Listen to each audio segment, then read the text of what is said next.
తిరుమల స్థానికులు నివాసం ఉండే బాలాజీ నగర్లోని వినాయక ఆలయంలో శనివారం రాత్రి చోరీ ఘటన వెలుగులోకి వచ్చింది. గుర్తు తెలియని వ్యక్తులు ఆలయంలో హుండీ నుంచి నగదు దోచుకెళ్లారు. హుండీలను పక్కనే ఉన్న కమ్యూనిటీ హాల్ వద్ద వదిలేసి వెళ్లారు. స్థానికులు ఆదివారం ఉదయం ఈ విషయాన్ని గుర్తించి పోలీసులకు సమాచారం అందించారు. సమాచారం వచ్చిన వెంటనే పోలీసులు ఘటనా స్థలం చేరుకొని దర్యాప్తు చేపట్టారు.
డబ్బులు కాగితం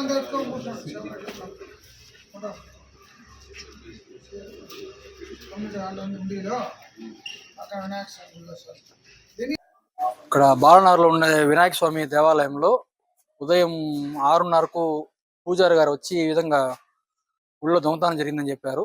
చుట్టుపక్కల చూస్తే మన కమ్యూనిటీ హాల్ పక్క సందులో 2 హుండీలు పాల్గొట్టి మొత్తం చిల్లరంతా తీసిన ఆనవాళ్ళు కనబడుతున్నాయి.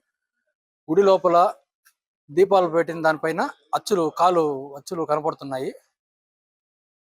పోలీసు వాళ్ళు అయితే చాలాసార్లు హెచ్చరించారు పెట్టుకోమనేసి, కెమెరా వేసాము. ఈ లోపల ఇంత జరిగిపోయింది. వారం ముందే చెప్పారు పోలీసు వాళ్ళు అయితే. అది అండి జరిగింది. అనుమానం అంటే ఇక్కడ చాలా మంది బయట వాళ్ళు వచ్చిపోతూనే ఉన్నారు. లోకల్స్ అయితే బాగా తక్కువ ఉన్నారు. బయట వాళ్ళు చాలా ఎక్కువ మంది అయిపోయారు. ఎవరెవరో వస్తున్నారు, పోతూనే ఉన్నారు. చాలా గుంపులుగా వస్తూనే ఉన్నారు. సీసీ కెమెరా లోకల్స్ అయితే ఆల్మోస్ట్ వాళ్ళు 1 గంట వరకు తిరుగుతూనే ఉంటారు. 1 గంట పైన ఏదైనా జరిగి ఉండొచ్చు అనేది అనుమానం. అది ఎవరనేది కరెక్ట్గా తెలియదు. ఇక్కడ కమ్యూనిటీ హాల్ దగ్గర బయట వాళ్ళు, పని వాళ్ళు వీళ్ళు ఈ తాగుబోతు వాళ్ళు ఎక్కువైపోయారు. చాలా మంది ఎక్కువైపోయారు.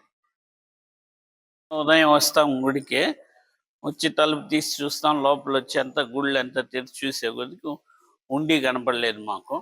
మా అధికారులకి, కమిటీ మెంబర్స్కి మేము ఇన్ఫామ్ చేసాము. వాళ్ళు వచ్చి చూసి ఎక్కడ చూస్తే మళ్ళీ పోలీసు వాళ్ళకి ఇన్ఫామ్ చేసి వాళ్ళు ఎత్తికి పట్టారు. ఆ కమిటీ హాల్ కదా, కమిటీ హాల్ పక్కన ఉండీలు కనపడినాయి. అదే తాళాలు పగలు కొట్టి ఉండాలి. ఉండీలు ఖాళీగా ఉన్నాయి అంతే. ఎవరిపైన అనుమానం అనేది మాకంటూ ఏం లేదు. భక్తులు వస్తారు పోతారు, ఎవరు ఏమని మేము ఎట్లా చెప్తాము? అందరూ భక్తుల రూపంలో వస్తారు, మేము ఎట్లా చెప్పగలుగుతాం ఎవరికన్నా?